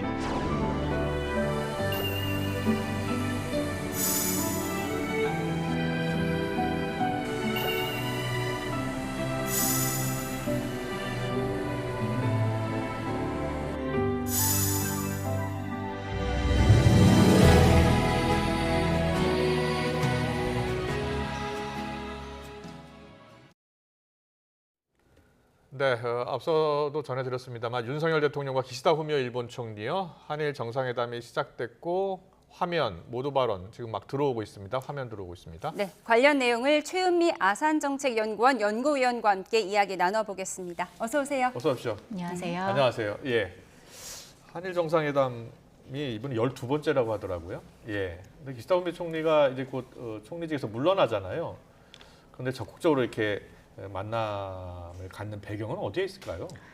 아무래도 조금 전에 영상에서도 나왔지만 본인의 재임 기간 동안에 큰 성과 중에 하나로 한일 관계 개선을 뽑았고 그리고 이제 27일이 자민당 총재 선거인데요. 자민당 총재 선거까지 불과 한 20여일 정도밖에 남지 않은 상황 속에서 뭐 국내적으로든 국외적으로든 지금의 성과를 조금 더 보여준다라고 하는 의미가 있을 것 같고요. 또 양자 관계 측면에서 봤을 때는 우리가 셔틀 외교를 재개했다라고 했지만 한 번 왔다 가고 그 다음이 되진 않았었기 때문에 그렇군요. 본인이 할 수 있는 최대한을 하는 게 아닌가 그런 생각이 듭니다. 네, 오늘 화면이 나오고 있습니다. 네, 부인 유코 여사와 함께 방한을 했는데 두 정상이 만난 게 12번째예요. 양국 정상이 이렇게 많이 만난 게 이례적 아닌가요? 네, 이렇게 단기간에 많이 만난 거는 상당히 이례적이라고 볼 수 있을 것 같고요. 네. 기존에 우리가 한일 정상회담이 많이 개최가 됐었다라고 했던 게 보통 이제 이명박 정부 때가 가장 많이 개최가 됐었고요. 그때 한 23번 정도 만났습니다. 그리고 그 다음 이제 김대중 정부, 노무현 정부로 이야기를 하는데 23번, 15번, 11번인데 그게 임기 기간 동안이거든요. 근데 이제 지금 한 1년 반 사이에 이렇게 한 12번 정도 만났다는 거는 매우 이례적이라고 볼 수 있겠습니다. 그렇군요. 예. 오늘 어떤 의제들이 주로 논의될 것 같습니까? 아무래도 이제 현재까지의 한일 네. 관계 개선 그리고 앞으로의 발전 방향에 대해서 좀 논의를 하게 될 것 예, 같고요. 예. 언론에 많이 보도되었던 것들이 한일 양국 간의 이제 출입국 방문을 할 때 출입국 절차 간소화라는 이야기가 나오고 있고 예, 예. 또 하나는 그 제3국에서 국민들이 위험한 상황에 처했을 때 한국 국민과 일본 국민을 함께 대피시키기 위한 노력을 기울이겠다. 양해각서 체결에 대한 이야기도 나오고 있는 것 같습니다. 그런데요. 제3국 분쟁 때 자국민 대피 협력 양해각서네요. 네. 예, 좀 구체적으로 어떤 내용인가요? 이게 이제 기존에 이게 처음 있는 일은 아니고 우리가 이제 예. 수단이라든지 예. 기존에 국 외에서 해외에서? 다른 해외에서 예. 전쟁이라든지 이런 사태가 발생을 했을 때 지리적으로 가까운 한국과 일본의 그 국민들을 예. 같이 구출을 시키는 거죠. 그래서 일본 과거에도 수송기로 그런 적 있었잖아요. 예, 얼마 전에도 우크라이나 전쟁 때도 있었던 것 같은데. 네, 한국인들을 데리고 오고 예. 한국 수송기로 일본인들을 데리고 오고 이러한 것들을 같이 하겠다라고 하는 양해 각서를 체결을 하는 건데 이게 법적인 구속력은 없다고는 하지만 예. 그래도 양국 간의 이러한 약속, 의무 같은 것을 지어지게 되면 아무래도 제3국에서 어려운 일을 겪었을 때 함께 힘을 합칠 수 있는 일이 더 많다라고 여겨집니다. 그렇군요. 예. 오늘 화면을 보여드리고 있습니다. 우리 측에서 참석자는 조태열 외교부 장관, 신원식 대통령실 국가안보실장, 김태효 안보 1차장, 최상목 경제부총리, 또 박철희 주일대사 등이 참석을 했습니다. 네, 지금 기시다 총리의 모습 보고 계시고요. 지금 설명을 많이 해주셨는데 그렇다면 오늘 의제로 예상되는 사전 입국 심사 제도 간소화 이 부분은 어떤 점이 간소화되는 건가요? 아마도 이제 일본에 많이 방문하신 국민들께서는 공감을 하실 텐데요. 작년 한 해 동안 한국에서 일본을 방문한 이제 한국인들이 696만 명이었습니다. 예. 이제 일본에서도 일본을 방문하는 외국인 중에 최다였는데요. 예. 그런데 우리가 2시간 정도 걸려서 일본을 방문을 해서 예. 다시 또 일본 안으로 들어가는 입국 심사를 하는데 시간이 굉장히 오래 걸리는 거죠. 예. 그래서 어떨 때는 1시간 이상 걸리기도 하고요. 네. 그런데 이 시간을 굉장히 이제 단축하겠다라는 의미인 거고요. 예. 한국에서 출국을 하기 이전에 한국에 파견이 된 그 관계자가 그 부분을 미리 심사를 하고 일본에 들어갈 때는 간단한 어떤 수속 절차만 밟고 들어갈 수 있도록 하겠다라는 것으로 알고 있습니다. 요즘 일본 여행 많이 가는데 체감할 수 있는 그런 개선책이 될 것 같긴 하네요. 예. 보니까 양해각서 관련해서요. 자국민 대피협력각서, 이 한일 같이 이제 협력을 한다는 내용 아니에요? 네. 예. 그러니까 이제 최근에 국제적으로 여러 가지 전쟁도 많이 일어나고 하니까 같이 협력하겠다라는 내용인 것 같아요. 예. 네. 이제 내각제인 일본에서는 다수당 대표가 총리가 되잖아요. 이제 기시다 총리 임기가 얼마 남지 않았는데 그러면 이제 차기 대표 유력 주자가 누군가요? 현재 이제 기시다 총리가 8월 14일이었죠. 본인이 총재 선거에 출마하지 않겠다라고 이야기를 하면서 사실 예. 그 순간부터 일본 정치에서는 굉장히 이제 재밌는 현상들이 벌어졌는데요. 어떤 현상이요? 이제 누구나 다 나올 수 있다라는 네. 거죠. 예를 들면 기시다 총리가 내가 출마를 하겠다라고 이야기를 했으면 예. 적어도 기시다 내각에 있는 강요들은 나가기 어려웠을 거예요. 네. 그런데 본인이 나가지 않겠다라고 얘기를 했기 때문에 이제는 누구나 나갈 수 있는 상황이 됐고 예. 그러다 보니 매우 이례적으로 현재 그 차기 총재로서 이름이 올라와 있는 사람이 한 11명 정도 됩니다. 11명이요? 네, 그 중에서 이제 정말로 그러면 총재 선거에 나올 수 있느냐라고 할 때는 본인을 추천해 줄 사람을 20명을 모아야 되는데요. 예. 이 20명을 모을 수 있을까 없을까가 첫 번째 이제 관문이어서 네. 그걸 통과한다라고 했을 때 한 6, 7명 정도 될 것으로 예상을 하고 있고요. 예. 현재로서 이제 가장 유력하다라고 보는 사람들 중에 몇 명 있습니다만 오늘 이제 출마하겠다라고 표명을 했던 고이즈미 신지로 전 환경대신이라든지 네. 혹은 이제 여론조사에서 항상 1위로 나오는 이시바 시게루 전 간사장 같은 경우도 이름이 계속 나오고 있고요. 예. 고이즈미 신지로는 어떤 사람인가요? 정치 가문이잖아요. 네, 그렇죠. 우리한테 이제 잘 알려져 있는 네. 고이즈미 주니치로 전 총리의 아들이고요. 예. 그리고 나이로 치면 이제 1981년생이어서 일본의 정치가들, 지금 현재 이름이 나와 있는 사람들 중에서는 가장 어립니다. 그러다 보니 젊은 세대, 세대 교체, 새로운 목소리 이러한 것으로 좀 많이 주목을 받고 있고, 이번에 자민당 총재 선거의 하나의 키워드가 쇄신인데요. 그 쇄신감을 굉장히 보여줄 수 있을 것이라고 기대가 되는 인물입니다. 다만 이제 본인의 그 경력이 사실은 오선 의원이긴 하지만 강요로서 일을 했던 게 환경대신이 가장 이제 많이 알려져 있는데요. 환경대신을 할 때 좀 다소 이제 좀 가벼운 발언으로 인해서 구설수에 올랐던 적은 있었습니다. 예. 하지만 일본 내에서 언젠가는 총리가 될 거다라는 인식이 굉장히 많고요. 정치 가문이기 때문에 그런 건가요? 일본이 그런 걸 좀 중시하잖아요. 아무래도 이제 세습 정치라고 하죠. 근데 이 세습 정치, 세습 가문, 그러니까 세습 정치를 하는 정치인들이 굉장히 많습니다. 일본에는 일본 자민당 의원 중에 한 3분의 1 이상은 다 세습 정치인으로 알려져 있는데요. 근데 모든 사람들이 다 주목을 받는 건 아닌 것 같아요. 그 중에서도 더 많이 본인의 그게 어떤 게 되든 인물이든 혹은 발언이든 어떤 걸로든 부각이 많이 됐던 인물이었고 주목을 많이 받았습니다. 그렇군요. 이제 중요한 게 한일 관계 정상화와 관련해서 지금 기시다 총리와는 관계가 굉장히 돈독한 상황이잖아요. 그런데 차기 총리하고도 그 관계가 유지될 수 있을까 여부거든요. 어떻게 보세요? 네, 그 부분이 굉장히 중요한 포인트라고 생각을 하고요. 아마 기시다 총리가 이번에 방문을 하는 것도 일본 내부에 국내 정치적인 상황이 변동이 생기고 총리가 바뀐다고 하더라도 지금의 기조, 지금의 한일 관계 개선의 분위기를 이어가겠다라는 걸로 좀 여겨지는데요. 그런데 다음 이제 자민당 총재가 한일 관계에 대해서 아직 어떤 입장이나 인식을 표명한 부분은 없습니다. 그렇군요. 구체적으로.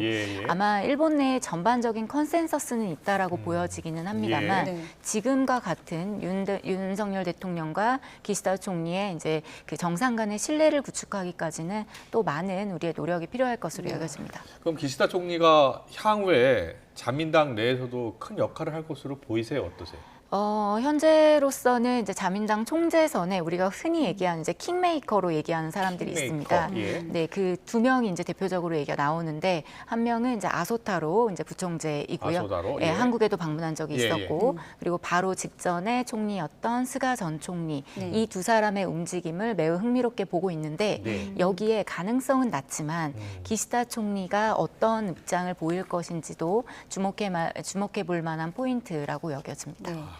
그런데 차기 총리 후보로 거론되는 사람 중에 야스쿠니 신사에 참배한 인물도 상당히 있고, 그러면 이렇게 우경화된 인물들이 총리가 된다면 한일 관계에 미칠 영향이 적진 않을 것 같은데요. 네, 그 야스쿠니 신사의 현직 총리가 참배를 했던 거는 가장 마지막이 아베 전 총리가 첫 번째 해에 참배를 했습니다. 그리고 그 이유는 참배를 하지 않았고 이제 공문을 보내는 정도였는데 그래도 현직 총리가 직접 참배를 한 게 아니었기 때문에 물론 한국에서 반발이 있었지만 그렇게까지 문제가 크게 확산이 되진 않았었는데 아마 새롭게 등장하는 총리가 간다라고 하면 그 부분은 역시 우리 한국에서는 또 반발이 있을 수 있을 거라고 여겨지고요.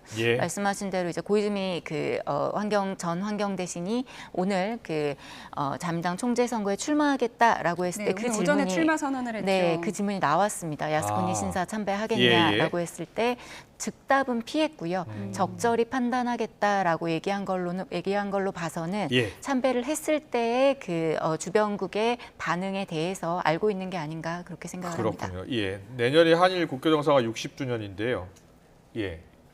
한일 관계가 앞으로 더 어떻게 될 것 같습니까? 네, 우선은 지금 양국 모두 이 한일 관계에는 워낙 업앤다운이 좀 컸던 게 있다 보니까 어떠한 상황이 되더라도 흔들리지 않는 현재의 좋은 분위기를 이어가자라고 하는 의지는 굉장히 강한 것 같습니다. 그런데 이제 야스쿠니 신사 참배 문제라든지 역사 문제 관련해서 아직 우리에게는 해결되지 않은 문제들이 있으니까요. 그 문제들이 다시 부상을 할 수 있고 그럴 때 이 부분을 양국이 어떻게 잘 관리해 나갈 것인가, 해결해 나가려는 노력을 보일 것인가에 따라서 달라질 수 있을 것이라고 여겨집니다. 독도 문제도 있고 교과서 왜곡 문제도 있고 계속해서 한일 간의 현안 이슈잖아요. 네, 강제징용 문제도 여전히 남아 있고요. 한일 관계에 대해서 일본 내 여론은 어떻습니까? 일본에서는 이제 말씀드렸던 것처럼 전반적인 컨센서스는 있는 것 같아요. 한국이라는 나라가 중요한 나라고 한국에 대한 친근감도 높고 그리고 한일 관계를 잘 해나가야 된다라고 하는 컨센서스는 있는데 다만 역사 문제를 바라보는 그 인식, 시각의 차이는 한국과는 상당히 좀 갭이 있는 것으로 여겨지고요. 그렇군요. 네. 그래서 해결됐다, 끝났다라고 하는 인식이 아무래도 많죠. 예. 알겠습니다. 그리고 기시다 후미오 일본 총리 방한을 앞두고 일본 정부가 그 우키시마오 강제징용된 우리 한인분들이 많이 희생당한 그 사건이잖아요. 거기에 조선인 명단 일부를 우리 정부에 제출했다고 하더라고요. 네, 맞습니다. 어떤 내용이에요? 네, 우키시마오는 사실 여태까지 한국에서도 많이 이제 좀 주목하지 못했던 어떻게 보면 소외된 어떤 사건이라고 볼 수 있을 것 같은데요. 1985년도에 1945년 8월에 해방된 이후에 일본에 있던 우리 한국인 조선인들이 한국으로 돌아오는 배였는데요. 그러니까요. 첫 번째 귀국선이었는데 돌아오는 길에 배가 이제 폭발을 했죠. 그래서 굉장히 많은 우리 조선 분들이 이제 사망한 그런 사건이 있었는데요. 일본에서는 한 500여 명 정도라고 이야기를 하고 있습니다만은 훨씬 더 많다면서요? 그렇습니다. 그래서 한국에서 이야기하고 있는 거는 7,000에서 8,000명 정도 될 거다라는 이야기고요. 여태까지는 그러한 게 이제 명부도 없다라는 입장을 일본이 고수를 하다가 최근에 일본의 한 언론인이 그 정보 공개 청구를 했고 그로 인해서 명부가 존재한다라는 게 밝혀졌고요. 현재 일본 그 정부에 의해서 얘기가 된 명부의 수는 75건으로 알려져 있습니다. 그중에 일부죠. 그중에 19건을 이번에 제출을 했다라는 거고요.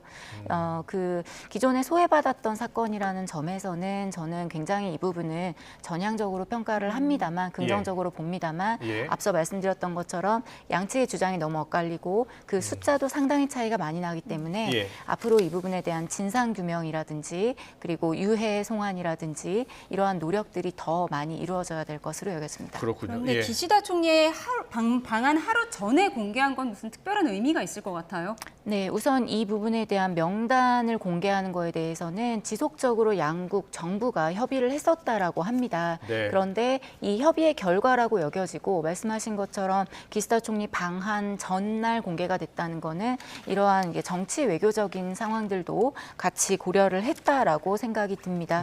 그래서 기시다 총리가 뭐 직접적으로 그 부분에 대한 입장을 표명하지 않는다 하더라도 조금은 한일 관계에 있어서의 진전 그리고 할 수 있는 선에서의 최대한을 보여주려고 한 게 아닌가 그렇게 생각을 합니다. 그렇군요.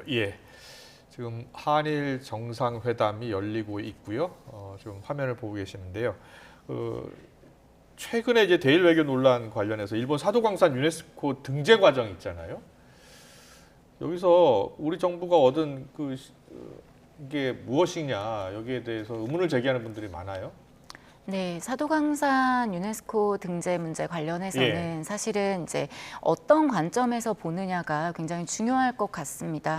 2015년도에 군함도가 등재될 때는 어떻게 보면 일본이 하겠다라고 하고 하지 않았던 것 그리고 원래 하겠다고 한 것과 다르게 한 것이 이제 문제가 됐는데 올해 이번에 같은 경우에는 그렇게 약속만으로는 안 된다는 게 우리 정부의 입장이었던 걸로 알고 있고요. 그래서 실제로 이제 전시라든지 이러한 것들을 좀 추진을 했는데 실제로 사도광산에 방문을 했었습니다. 그래서 직접 가서 그랬어요? 저 이제 직접 가서 보고 왔는데 좀 앞으로 개선해 나가야 할 부분들이 많다라고 여겨지고 어떤 점을 개선해야 한다고 보세요? 보도에도 좀 나왔던 것 같은데요. 우선은 이제 발표나기 직전에 이게 공개가 되려고 하다 보니 아마 임시적으로 만들어 놓은 것들이 많은 것 같았어요. 전시를 해놓긴 했지만 임시 판넬 같은 데다가 좀 해놨었고 이러한 것들이 제대로 된 곳으로 좀 옮겨와서 조금 더 넓은 공간에 우리의 그 기존의 역사에 대해서 알 수 있도록 좀 잘 전시해 놓을 필요가 있을 것 같고요. 그리고 뭐 기존에 이제 언론에 나왔던 것만큼 이게 뭐 사도광산에서 좀 떨어진 곳에 있다라는 이제 문제점들도 제기가 됐는데요.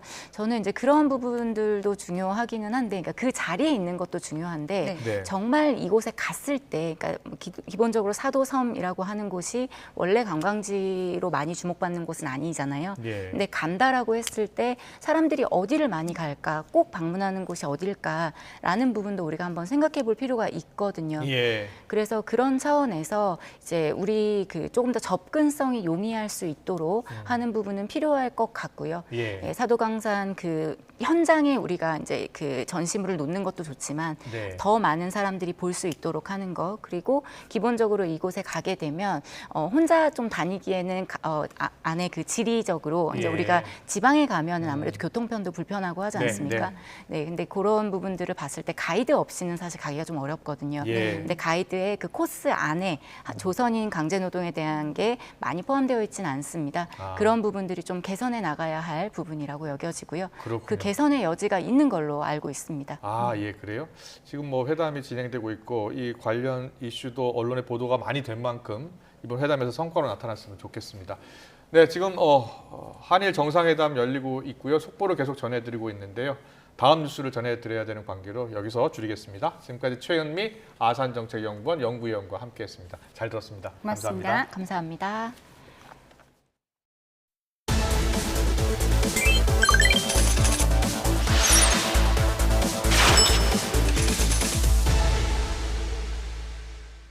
키워드로 오늘의 경제 이슈 짚어보는 경제픽 시작하겠습니다. 오늘은 경제부 유한홍 기자와 함께합니다. 어서 오세요. 어서 오십시오. 네, 오늘 경제픽 첫 번째 키워드 볼까요?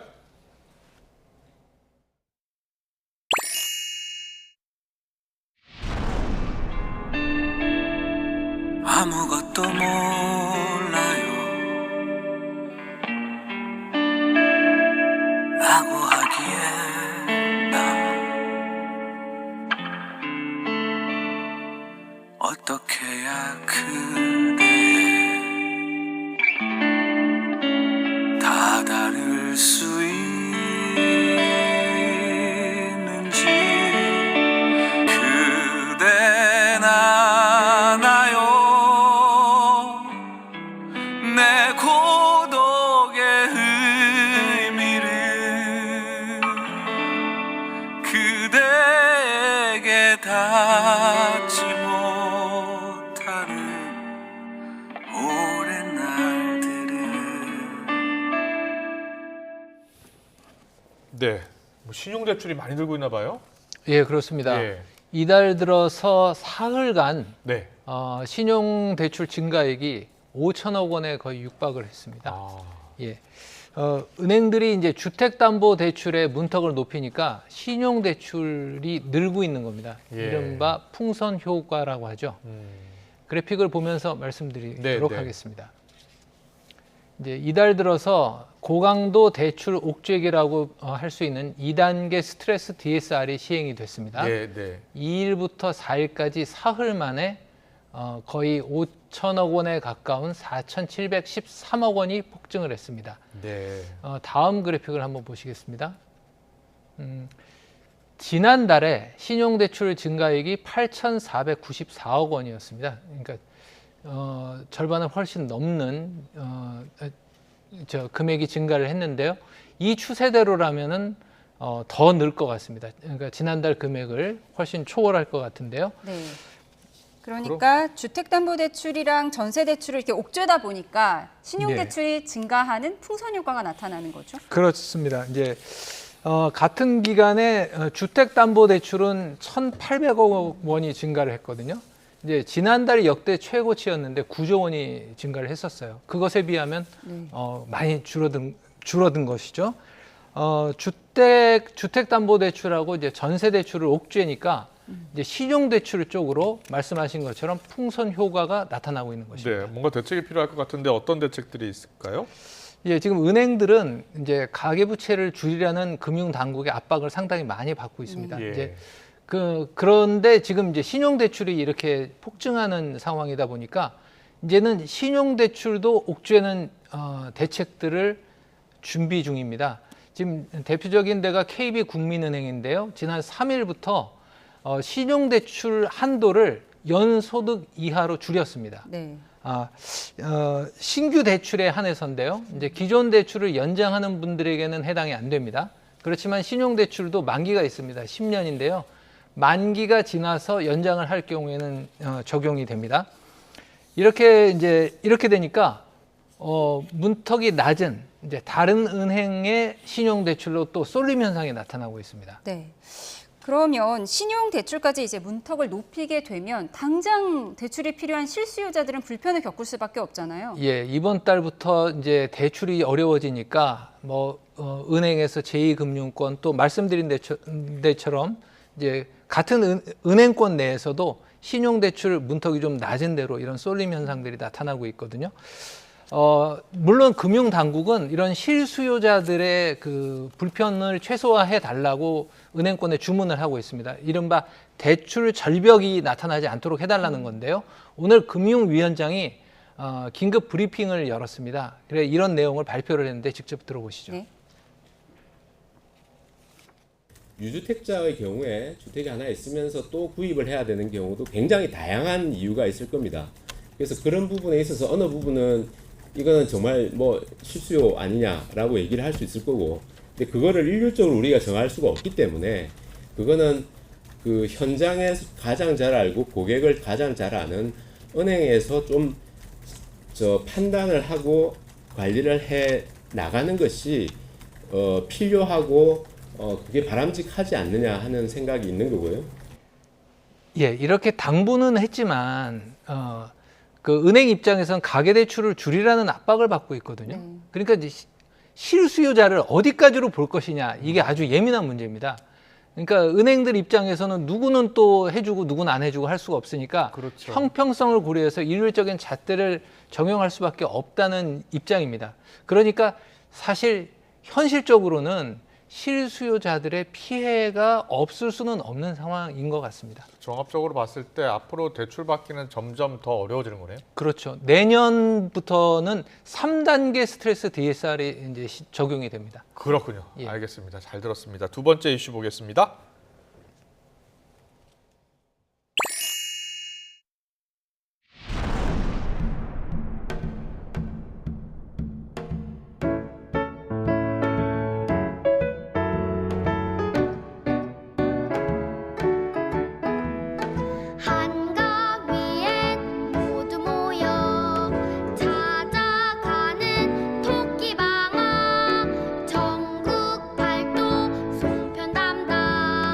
전년 대비해 한 60~70% 정도 수확할 걸로.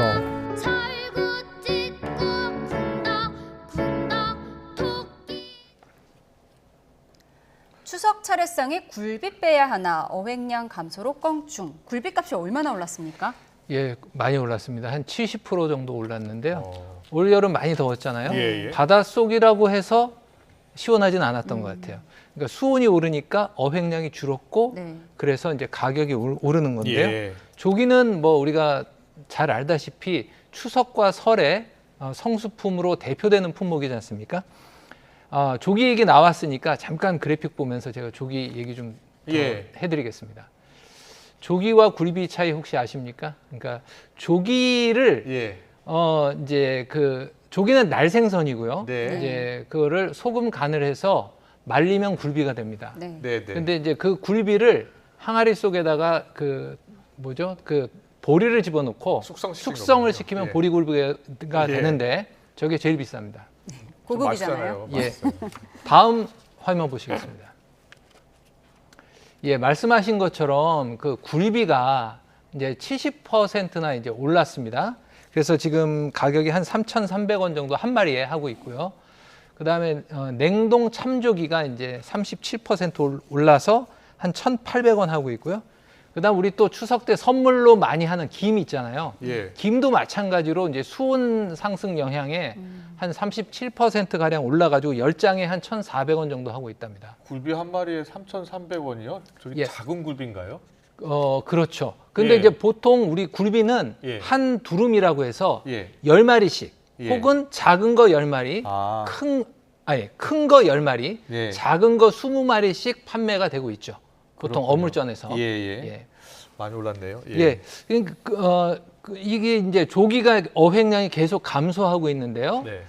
2020년에 4만 톤 정도 잡혔는데 작년에 15,000톤으로 줄었습니다. 이게 자꾸 이제 지구 온난화 영향을 많이 받고 있는 것 같아요. 다른 추석 성수품 물가는 어땠어요? 지금 물가는 조금씩은 내려가고 있어요. 그러니까 지금 정부가 아주 중점적으로 관리하는 20개 품목의 평균 가격은 내려가고 있거든요. 얼마 전에 뭐 물가가 2% 맞습니다. 소비자 물가죠. 그러니까 상승률이 떨어진 거죠. 그렇죠. 상승률이. 평균 가격은 떨어지고 있고 그 20개 품목 중에서 15개 가격은 이제 내려가고 있기는 한데 품목별로 보면은 좀 이제 상황은 다릅니다. 그렇군요. 대표적으로 내려가고 있는 게 이제 사과예요. 작년에 금사가 이제 그랬죠. 파동이 있었죠. 지금 이제 홍로 이제 추석에 많이 이제 즐겨 찾는 게 이제 홍로인데요. 홍로 가격은 작년에 비해서 한 20% 정도 내려갔습니다. 그래서 10개 한 26,000원 정도 지금 하고 있고요. 다만 배추가 지금 상황이 안 좋아요. 배추가 이제 원래 이제 여름에는 배추가 잘 안 나오는데 그 대관령 고랭지 쪽에서 배추가 나오거든요. 그런데 워낙 폭염 때문에 거기 작황이 안 좋아서 지금 배추 가격이 많이 오르고 있어요. 다만 그 농식품부에서 이제 비축량을 이제 대거 방출을 하고 있기 때문에 지금 배추 한 개당 7,000원에서 지금 한 6,000원대로 떨어지고 있기는 합니다. 이렇게 이제 이렇다 보니까 막상 이제 뉴스를 보시고 물가가 내려간 거 아니냐, 또 가격의 하락세라고 하니까 이렇게 기대를 갖고 이제 마트에서 장을 보시는 분들은 굉장히 당혹스럽죠. 이 체감할 수 있는 물가는 아직도 높은 편입니다. 그렇군요. 물가가 빨리 좀 안정 찾았으면 좋겠습니다. 세 번째 키워드 보겠습니다. 전기차 화재 이상징후 모니터링 강화로 예방. 모니터링을 강화한다는 게 어떤 뜻이에요? 그 전기차 화재 계속 뉴스에서 저희가 다루고 있지 않습니까? 이제 모든 화재가 그렇듯이 일찍 발견하면은 대처를 할 수가 있는 시간을 벌 수 있지 않습니까? 그 전기차 하단에 배터리 팩이 있는데 거기에 이제 BMS라는 배터리 관리 시스템이 이제 있습니다. 그래서 이 배터리 관리 시스템이 어떤 그 전압이나 전류, 온도를 측정해서 이상 징후를 이제 포착해서 알려주는 건데요. 지금 이제 그래픽에 나가고 있는데 이 BMS가 신형에는 장착이 돼 있는데 이제 구형에는 장착이 안 돼 있습니다. 그래서 이제 정부가 오늘 배터리 안전 대책을 전기차 배터리 안전 대책을 발표했는데 그 핵심이 이 BMS 기능을 강화한다는 겁니다. 그래서 기존 제조사들이 구형 모델에 대해서 이 BMS를 장착을 해주고 그다음에 또 신형이라 하더라도 성능을 업그레이드해서 전기차 주행 중이라든지 충전 중에 또는 주차 중에 이상 징후를 빨리 포착해서 운전자나 제조사에 알려주는 이 BMS를 좀 강화하겠다는 겁니다. 그리고 또 이제 이 BMS 보급을 확대하기 위해서 이걸 장착하면 자동차 보험료를 또 할인해주는 그런 보험사 수도 늘려가지고 이거 보급을 확대하겠다는 거고요. 또 과충전을 방지하기 위해서 스마트 제어 충전기 보급을 확대를 해서 올해 한 2만 기 정도인데 내년에 한 7만 기 정도로 늘려가지고 충전 중의 화재를 미리 예방할 수 있도록 하겠다는 거고요. 또 이제 전기차 제조사나 충전기 사업자의 그 책임보험을 가입을 확대해가지고 만약에 사고가 나더라도 소비자 보호 범위를 확대하는 그런 방안도 담겨져 있습니다. 반짝 대책이 아니라 계속해서 추가 대책도 내놨으면 좋겠습니다. 지금까지 경제부 유한홍 기자와 함께 알아봤습니다. 잘 들었습니다. 수고하셨습니다. 계속해서 주요 기업 뉴스 전해드립니다. 타이어 코드와 탄소 섬유 등을 만드는 기업인 효성 첨단 소재가 HS 효성 첨단 소재로 이름을 바꾸고 조용수, 성낙양 각자 대표이사 체제로 새롭게 출발합니다. HS 효성 첨단 소재는 효성그룹이 주효성과 HS 효성 두 개 지주회사로 체제를 개편함에 따라 사명을 바꾸는 정관 변경안을 가결하고 성낙양 부사장을 사내이사로 선임했습니다. 추석 고속철도 SRT 운영사인 SR은 추석을 맞이해 기존 SRT 운임과 비교해 최대 40%까지 할인받을 수 있는 SRT 알뜰 승차권을 9일 오후 2시부터 판매합니다. SR은 명절 역귀성, 역비경 문화를 적극 반영하고 추석 연휴 기간 SRT 잔여 좌석을 활용한 국내 철도 여행 수요를 확대하기 위해 열차 운임 할인 혜택을 제공한다고 설명했습니다. 삼성전자가 갤럭시 S24 시리즈와 지난해 출시된 주요 스마트폰 모델을 대상으로 AI 신기능 업데이트를 진행합니다. 업데이트를 마치면 최신 제품에 탑재된 실시간 통역 등도 사용할 수 있습니다. 대상 모델은 갤럭시 S24 시리즈 3종과 S23 시리즈 3종, Z 폴드 5 등입니다. 패션 중고거래 플랫폼 번개장터가 내일부터 이틀 동안 서울 종로구 세종문화회관에서 플리마켓 축제를 엽니다. 역대 최대 규모인 이번 행사에는 모두 80개 상점이 참여해 13,000개 중고 물품을 판매합니다. 현대백화점이 도시명 복합 쇼핑몰로 재단장해서 오늘부터 정식 영업에 들어갔습니다. 현대백화점은 지하 5층에서 지상 9층 규모인 부산점이 백화점과 아울렛, 문화체험 공간 등을 모두 결합한 쇼핑몰이라고 설명했습니다.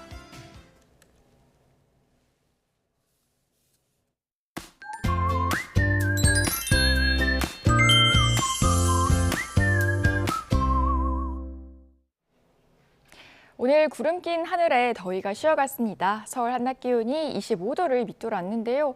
주말인 내일은 가을이 본격적으로 시작된다는 절기 백로입니다. 하지만 절기가 무색하게 날씨는 다시 더워지겠습니다. 내일 서울 낮 기온 31도, 모레는 32도까지 오르겠습니다. 대기 불안정으로 소나기가 자주 내리고 있습니다. 내일까지 내륙에는 계속해서 소나기 가능성이 있겠고요. 특히 남부지방에서는 오늘 밤까지 곳에 따라 다소 강하게 쏟아지겠습니다. 퇴근길 교통안전에 유의해 주셔야겠습니다. 지역별 아침 기온 살펴보겠습니다. 내일 서울과 광주 아침 기온 24도, 창원은 25도 보이겠고요. 낮에는 전국적으로 오늘보다 더운 날씨가 예상됩니다. 주말 일정에 참고해 주셔야겠는데요. 내일 서울 한낮 기온 31도, 광주 32도, 대구는 33도까지 오르겠습니다. 휴일에도 날씨는 더욱 더워지겠고요. 다음 주 중반까지 기온은 오름세를 보이겠습니다. 날씨였습니다. 금요일 뉴스원 여기서 마치겠습니다. 즐거운 주말 보내십시오. 고맙습니다.